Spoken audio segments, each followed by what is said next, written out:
오늘 말씀의 제목은 소동, 흔들리는 터전이라고 하는 제목을 가지고 하나님 말씀 나누고자 합니다. 저희가 계속해서 사도행전 본문을 가지고 함께 말씀을 나누고 있었는데요. 오늘 이제 종려주일을 맞이하여서 주님께서 예루살렘에 입성하시는 바로 그 본문을 가지고 한번 말씀을 나누고자 합니다. 지난 17일이죠. 미국의 유명 일간지 월스트리트 저널, 여기에 한국에 관한 아주 흥미로운 기사가 실렸습니다. 여러분 혹시 들어보셨어요? 팻 락. 이름만 들어도 굉장히 생소한데요. 이게 한국말로 굳이 바꾸면 애완돌멩이, 애완돌멩이, 반려돌, 이렇게 볼 수가 있을 것 같습니다. 이게 유행한다는 거예요. 바쁘게 살아가는 이 한국인들에게 이 반려돌, 그러니까 이 애완돌멩이는 멍 때리기와 같이 휴식을 취하는 그 한국만의 한국적인 휴식이다. 그러니까 이제 그 기사에는 K 휴식 이렇게 돼 있거든요. K 휴식이다라고 하는 분석도 함께 실렸습니다. 뭐만 하면 다 K가 붙어요. 이 기사의 제목은요, 월스트리트 저널 3월 17일 판에서 과로한 한국인들이 반려돌과 함께 휴식을 취하고 있다라고 하는 제목입니다. 해당 기사에서는 이제 서울에서 홀로 1인 가구로 생활하고 있는 이 한 청년의 직장 생활의 고단함을 이 애완돌멩이에게, 이 반려돌에게 털어놓으면서 위로받는 이야기가 실려 있어요. 이 월스트리트 저널은 이 한국 사회를 이렇게 평가하거든요. 다른 나라에서 우리 사회를 평가하는 이 객관적인 이 내용을 한번 들어보시면 좋을 것 같아요. 한국인들은 산업화 국가 중에서 가장 긴 노동 시간을 견디고 있다, 이렇게 평가하면서요, 바쁘고 분주하고 모든 것이 바쁘게 변하는 세상 가운데서 한국인들은 알게 모르게 스트레스를 받아서 변하지 않는 그 무언가, 변하지 않는 고요함을 찾아서 아마 돌을 키우고 있는 것 같다라고 분석합니다. 실제로 이 기사에 나오는 인터뷰했던 이 1인 가구의 청년은요, 자신이 키우는 그 애완돌멩이, 이 돌멩이에게 이름을 붙여주었어요. 방방이. 방방이라고 이 돌을 들고 이야기를 하는데요, 이 돌을 보면서 이렇게 이야기를 하는 겁니다. 이 돌이 지금의 상태가 되기까지 얼마나 많은 과정을 견뎌냈겠어요. 이 과정을 견뎠을 거라는 사실에 일종의 마음의 평온함을 느낀다는 겁니다. 돌에게 자신의 마음을 투영시켜서 고단한 세월을 견뎌온 그 과정을 대견하게 느끼면서 또 한편으로는 위로를 동시에 느끼게 된다는 겁니다. 한국에 있는 이 반려돌, 애완돌멩이 판매 업체에 따르면 한국에서만 이 돌이 한 달에 약 150개에서 200여 개가 판매된다고 합니다. 이 말은 이 사회가 그만큼 속 시끄러운 세상이다라는 것을 보여주고요, 또 수많은 사람들이 이 시끄러운 세상 속에서 무언가 변하지 않는 평온함을 찾고 싶어함을 보여주죠. 고려대에서 한국학을 연구하는 김진국 교수라고 하는 분은요, 이렇게 말을 하기도 하는데요, 돌은 변하지 않고 사람들에게 안정감을 준다라고 평가하면서 이 반려돌을 바라보는 한국 사회의 인기를 표현하기도 했습니다. 여러분, 우리는 왜 무생물인 돌에게 마음을 쏟고 또 애정을 가지고 애착을 가지게 되었을까요? 아마도 살아있는 생물과 관계를 맺고 살아가는 것이 에너지를 얻거나 아니면 힘을 얻기보다는 어쩌면 갈등이나 피로감을 더 많이 느끼는 경우가 많아서일지도 모릅니다.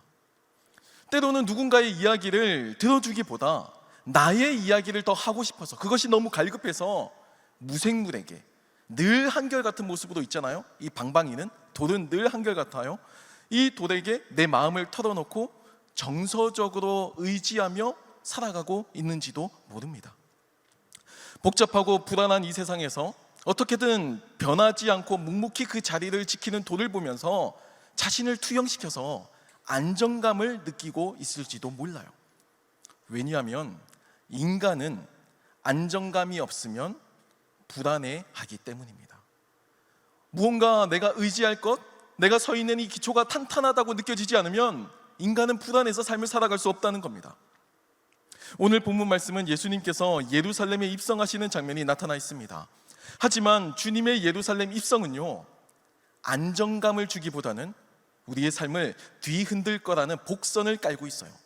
마태의 그 독특한 표현을 한번 보겠습니다. 마태복음 21장 10절로 11절 말씀입니다. 제가 읽어드리겠습니다. 예수께서 예루살렘에 들어가시니 온 성이 소동하여 이르되 이는 누구냐 하거늘 무리가 이르되 갈릴리 나사렛에서 나온 선지자 예수라 하니라 라고 전합니다.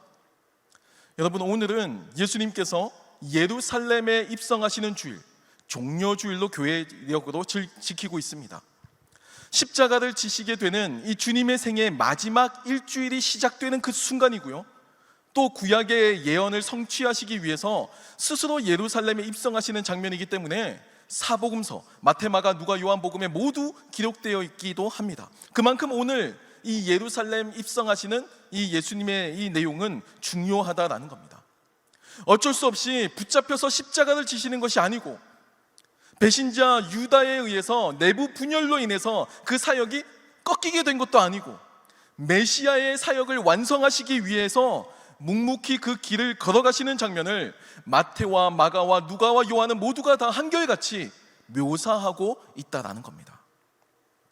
하지만 그 가운데에서도 오늘 본문을 기록한 마태는요, 소동이 일어났다라고 표현하면서 이후에 있을 십자가 사건을 예고합니다.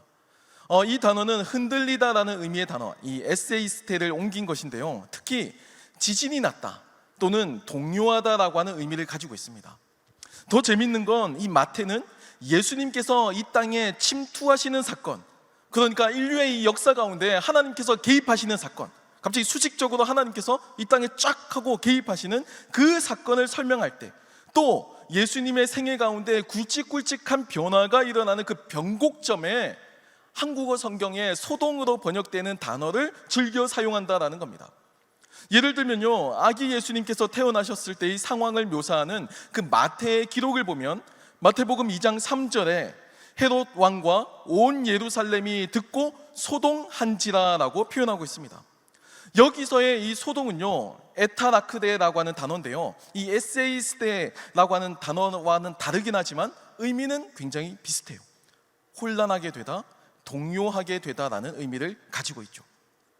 마태는 주님께서 이 땅에 나타나시는 장면을 세상을 뒤흔드는 거대한 소동으로 표현했고요, 또 헤롯과 대제사장들을 비롯한 당대의 권력자들이 동요하는 모습, 흔들리는 모습을 묘사하고 있습니다. 견고한 이 세상에 균열이 가기 시작해요. 그들이 건설해 놓은, 그들이 만들어 놓은 그 세상이 무너지기 시작합니다. 소동이 일어나고 흔들리기 시작해요. 두려움 없이 이 세상을 지배하던 자들이 동요하고 흔들린다는 겁니다.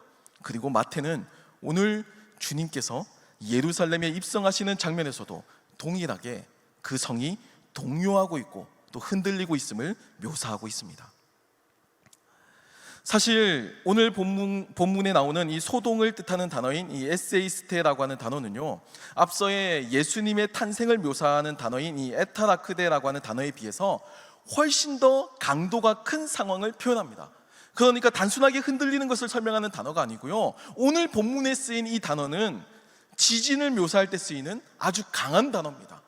아주 크게 흔들리는 것을 표현하는 겁니다. 이제 예수님의 공생애가 절정으로 치닫고 있어요. 긴장감이 고조되고 있고요, 또 지진과 같은 소동이 이스라엘 수도 예루살렘을 뒤흔들고 있습니다.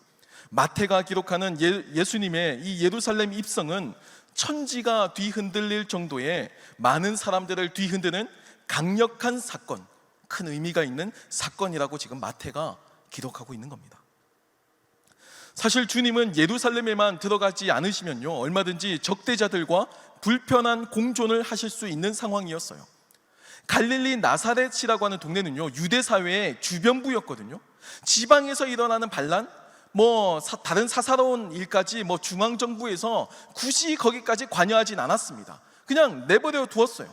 나사렛에서 무슨 선한 것이 나겠냐라는 말을 듣는 그런 동네였습니다. 그러니까 주변부였죠.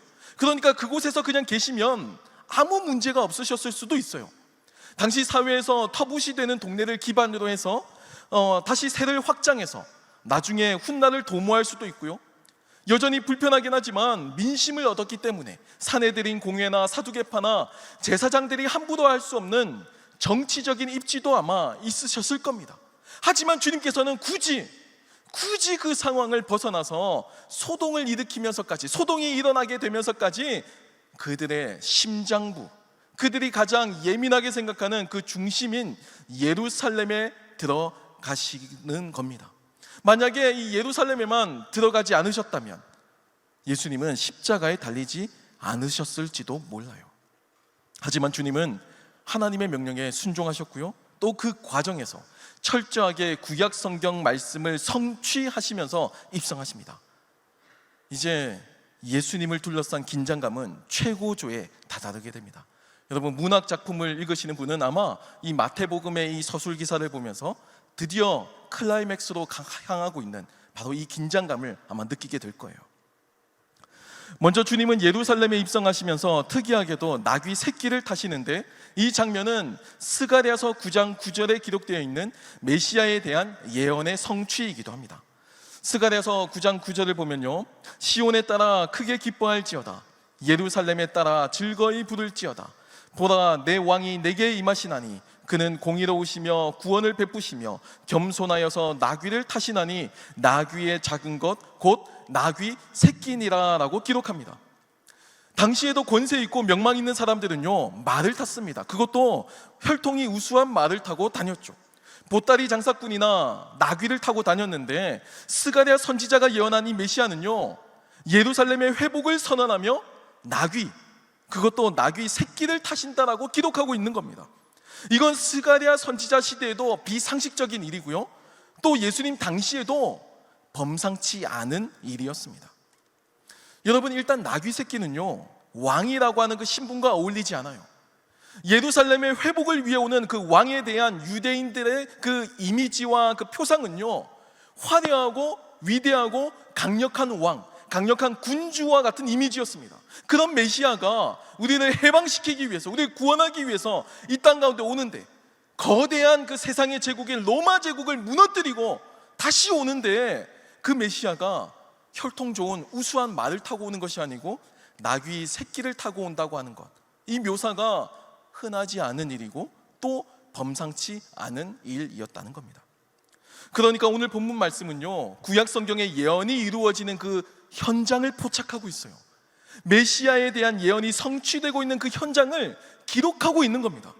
구약 성경이 그대로 성취가 되었다는 그 사실이 중요해요. 그게 예수님이 구약 성경에 예언되어 있는 메시아가 바로 주님이시다라는 것을 의미하기 때문입니다.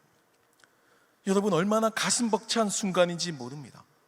이 역사적인 순간을 마태와 마가와 누가와 요한은 모두가 다 생생하게 기록하고 있는데요, 그 기록하는 그 부분이 묘사가 약간의 차이는 있지만 모두가 다 동의하는 것, 나귀 새끼를 타셨다는 것만큼은 동일하게 모두 증언하고 있습니다. 그만큼 이것은 특별한 상징 행위였고 기억에 남을 만한 현장의 모습이었다는 겁니다. 그리고 증언의 그 나귀 새끼를 타시고 예루살렘에 오셨다라고 하는 그 증언의 의미는 주님께서 스스로 메시아로서 예루살렘에 입성하신다는 사실을 보여줍니다.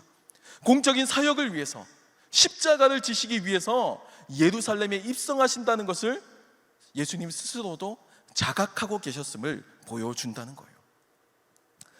그런데요, 숨이 막힐 만큼 이 감동적인 이 순간에도 호산나를 외치는 군중들과 예루살렘에 거주하는 사람들, 그리고 예수님을 쫓는 제자들과 나귀 새끼에 타신 그 예수님, 이들 모두가 다 다른 상황에 놓여 있었습니다. 동일한 시공간에 있습니다. 하지만 그들은 전혀 다른 생각, 전혀 다른 상황에 놓여져 있었다는 겁니다. 호산나를 외치는 군중들은요, 대중의 열기에 휩싸여서 호산나, 나를 구원하소서, 우리를 구원하소서, 이 말을 외쳤습니다. 하지만 그 선망의 열기는요, 채 일주일을 가지 못합니다. 그리고 그 선망의 열기는 십자가에 못 박으라고 하는 분노의 외침으로 바뀌게 되죠. 예루살렘에 거주하는 대다수의 사람들은 이 사건에 침묵하게 되고요, 제자들은 뿔뿔이 흩어지게 됩니다.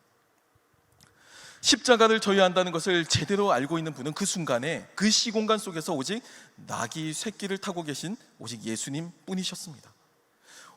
오늘 예루살렘에 입성하시는 주님을 바라보는 이들의 환호는요, 자신들의 삶을 더욱 안정시켜주는 메시아에 대한 환호였어요. 이들이 경험하는 그 소동은요, 자신들의 삶이 더욱 굳건해지고 안정될 것을 기대하는 소동이었습니다. 그러니까 자신의 삶을 완성시켜줄, 안정시켜줄 애완돌멩이 정도로 기대하고 있는 겁니다. 하지만 마태가 기록하고 있는 이들의 소동은요, 에테이스테는 이들의 삶을 안정시켜주기 위함이 아니고 오히려 근본적으로 그들의 세계를 뒤흔들기 위함입니다. 나의 전 존재를 흔들기 위함이고요, 나의 존재의 그 뿌리부터, 근원부터 뒤흔들기 위함이었습니다. 마태는 이것을 소동이라는 단어를 통해서 이제 이어서 나타날 십자가 사건을 예고하고 있습니다. 저마다 바라보는 상황, 이 모습이 다른 이 상황, 이 현장의 진짜 의미는 오직 나귀 새끼를 타고 계시는 주님만이 제대로 알고 계십니다. 여러분, 오늘날 많은 사람들이 종교를 가지는 이유로 자신의 삶의 안정을 위해서다라고 답을 한다고 합니다. 이해가 되죠? 분주하고 바쁜 그 경쟁 사회 가운데 그래도 흔들리지 않고 굳건한 그 어떤 것을 바라보면서 내가 위로도 얻고 힘도 얻기를 바란다는 겁니다. 그래야 내 삶도 어떤 기준점을 가지고 흔들리지 않고 걸어갈 수 있다, 이렇게 느끼는 거예요. 앞서 반려돌, 이 애완돌멩이를 키우는 목적과도 비슷하죠. 하루에도 몇 번씩 경제는 요동을 칩니다. 주가나 경제 지표에 따라서 웃었다가 울었다가를 반복하고요, 언론에서 지금은 스타로 만들고 있는, 모두가 다 찬양하는 그 유명한 정치인이나 연예인은요, 하루아침에 나락으로 떨어지기도 합니다. 이런 불안한 상황, 이런 위태위태한 삶에서 우리는 근본적으로 내 삶이 흔들리고 있다는 것을 감지해요. 그리고 불안감을 느낍니다. 불안감을 느껴요. 그래서 폴 틸리히라고 하는 신학자는 이것을 흔들리는 터전이라고 표현하기도 했습니다. 우리의 삶이 내 뜻대로만 움직이는 것이 아니라 하나님의 비전과 하나님의 그 강권적인 역사로 말미암아 우리의 터전이 흔들리고 있다라고 묘사하는 거예요. 오늘 주님의 예루살렘 입성은요, 나름대로 평화를 유지하고 있었던 그들의 삶, 불편하지만 그래도 나름대로 만족을 하고 있었던 그들의 삶을 근본적으로 뒤흔드는 사건이었습니다. 내가 머물고 있는, 내가 안전하다고 생각하는 그 터전이 흔들릴 때 우리는 그때야 비로소 진리를 깨닫게 됩니다. 나귀의 새끼에 타고 계시는 그 예수님의 진짜 목적을 발견할 수 있게 되는 거예요. 여러분, 유대인들이 얼마나 종교적인 열심이 있었는지를 기억해야 합니다. 그들의 삶이나 문화나 경제나 정치 전반은요, 모두가 다 구약 성경을 중심에 두고 유대교를 중심으로 흘러가는 사회였어요. 역사를 판단할 때도요, 다른 나라는요, 군사력이 약해서 우리가 패전했다고, 정치적인 선택을 잘못해서 우리가 패망했다고 결론을 내릴 때에도 그들은 여전히 우리가 하나님을 진정으로 예배하지 못해서 그래서 우리가 망했다라고 결론을 내릴 수 있는 그런 민족이었습니다. 굉장히 종교적이죠. 구약 성경을 날마다 암송하고요, 그리고 하나님께서 그들의 이 역사 속에서 개입하시고 행하신 모든 일들을 단순히 기록만 한 것이 아니고 절기로 만들어서 자신들의 역사와 전통이 되도록 했습니다. 여러분, 근데 그런 민족이 지금 구약 성경에 예언되어 있는 이 메시아가 나타났음에도 불구하고 그것도 평범하지 않은 아주 특별한 방법으로, 익숙치 않은 방법으로 나귀 새끼를 타고 그 예언 그대로 나타났음에도 불구하고 이들의 삶은 저마다 다른 이해 속에 여전히 놓여져 있어요. 그리고 결국 앞으로 이제 다가오게 될 고난주간, 주님의 공생의 마지막 일주일간 이들은 모두 주님을 배신합니다. 왜 그렇게 이들의 삶이 그렇게 급격하게 달라졌을까요? 그 이유는 오늘 마태의 표현과도 같이 우리 주님께서 그들을 에세이스테 하셨기 때문입니다. 뒤흔드셨기 때문이에요. 소동을 일으키셨기 때문입니다. 그들의 불편한 마음을 뒤흔드셨습니다. 올바르지 못한 행동을 꾸짖으셨습니다. 그리고 새롭게 살 수 있도록 삶의 관성에 이끌려 살아가는 삶 말고 하나님의 말씀에 순종하며 살아가는 삶을 살도록 독려하셨기 때문입니다. 그게 그들이 주님을 배신한 이유였어요. 나름의 자기만의 방식으로 삶의 안정을 누리고 살고 있는데 이걸 뒤흔드니까, 뿌리째 흔드니까 받아들일 수 없는 겁니다. 여러분, 오늘날도 마찬가지죠. 우리의 삶, 우리의 존재를 뒤흔드는 사건을 받아들인다는 것, 수용한다는 것 결코 쉽지 않습니다. 사랑하는 성도 여러분, 오늘 주님께서 예루살렘에 입성하시는 장면을 똑같이 기록한 이 누가는요, 이 상황을 더 자세하게 묘사합니다. 특별히 예수님의 감정을 표현하고 있는 점이 독특한데요, 누가복음 19장 41절을 보시면 이렇게 기록되어 있습니다. 가까이 오사 성을 보시고 우시며 라고 표현합니다. 저는 이 표현이 흔들기 위해서, 에세이스테 하기 위해서 오시는 주님의 마음, 그리고 흔들릴 수밖에 없는, 아니 흔들려야만 하는 우리 주님의 마음을 잘 표현하고 있다라고 저는 생각합니다.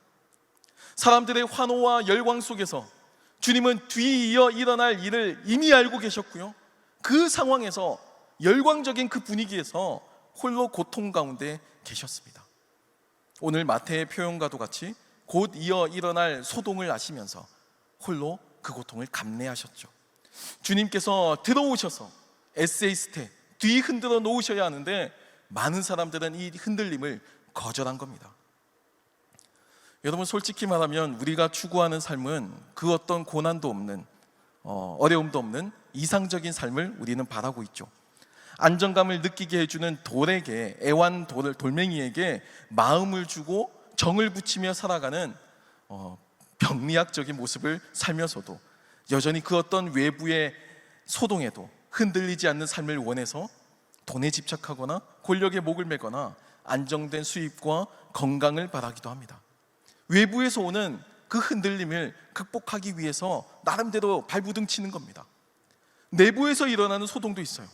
다른 사람들과 비교하면서 겪는 열등감이나 교만함, 내가 이미 가진 것을 행복이라고 생각하지 못하고 늘 부족하다고 느끼고 결핍을 느끼며 스스로에게 고통을 주는 내부의, 내 안에서의 그 흔들림, 에세이스테, 그 소동도 있습니다. 이리저리 흔들리는 삶의 위협을 느끼고 결코 흔들리지 않는 삶을 살기 위해서 눈에 보이는 돈에, 사람들의 평가에 늘 더 높은 권력을 추구하는 삶을 몰입하면서 살아가기도 합니다. 흔들리지 않기 위해서.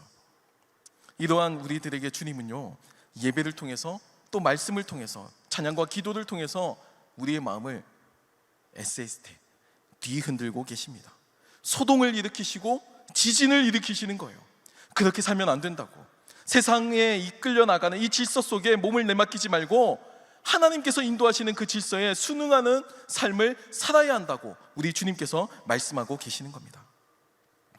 당연하게 받아들이는 가치관을 흔드시고 익숙하게 적응된 삶의 방식을 흔드시고 내가 추구하는 삶의 비전과 목표를 흔드시고 내가 안전하다고 느끼는 그 의지하는 그것을 뒤흔드십니다. 주님의 말씀 앞에서 흔들림이 있어야 우리는 그 안에서 일어나는 그 소동을 발견할 수가 있고요, 또 주님의 고통을 그 안에서 발견할 수 있습니다. 고난주간을 맞이하면서 우리의 삶이 하나님의 뜻대로 하나님 앞에 강권적으로 사로잡혀 살아가는 저와 여러분이 되길 소망합니다. 하나님께서 흔드시는 이 하나님의 흔드심 앞에 우리가 다시금 원래의 목적을 찾아가고 삶의 바른 기준을 찾아가는 우리 라인 청년부가 되길 소망합니다. 우리 이 시간 함께 찬양하고 또 기도하는 시간을 가지겠습니다. 우리 이 시간 함께 찬양할 때 당신은 시간을 뚫고라고 하는 찬양을 함께 고백하길 원하는데요.